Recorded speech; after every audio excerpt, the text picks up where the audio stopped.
Nejprve odšroubujte 4 šrouby uvnitř.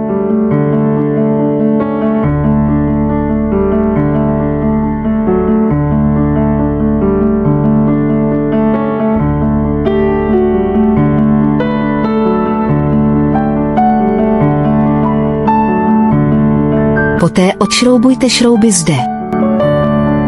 Šrouby zde jsou obrácené a poté tento zámek, zámkovou vložku zde vytáhněte z konektoru.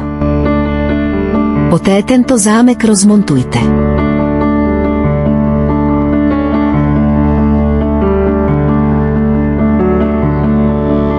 Zde jsou 2 šrouby, odšroubujte je.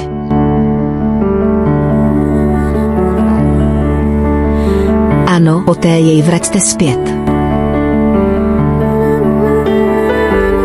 Zde je slot pro zámkovou vložku.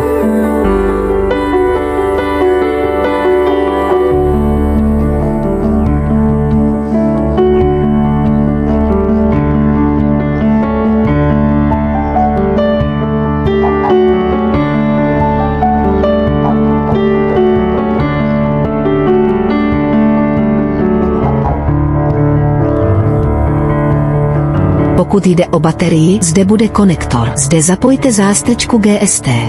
Toto jádro zámku je pro spínač nízkého napětí. Poté vložte jádro zámku zpět.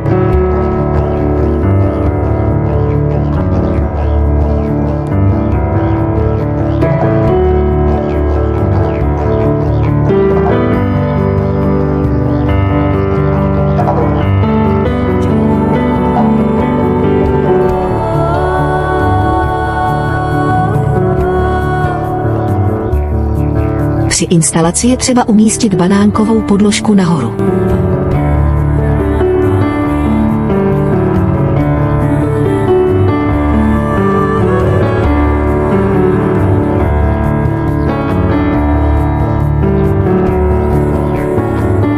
Poté ji utáhněte pomocí zvedáku.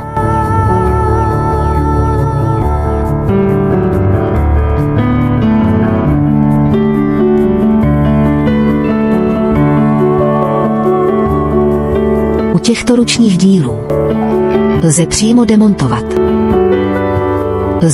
demontovat.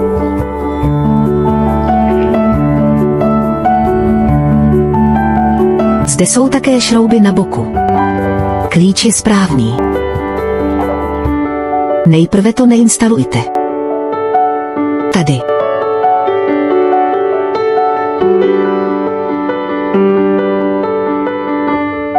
Nejprve nainstalujte tuto krytku.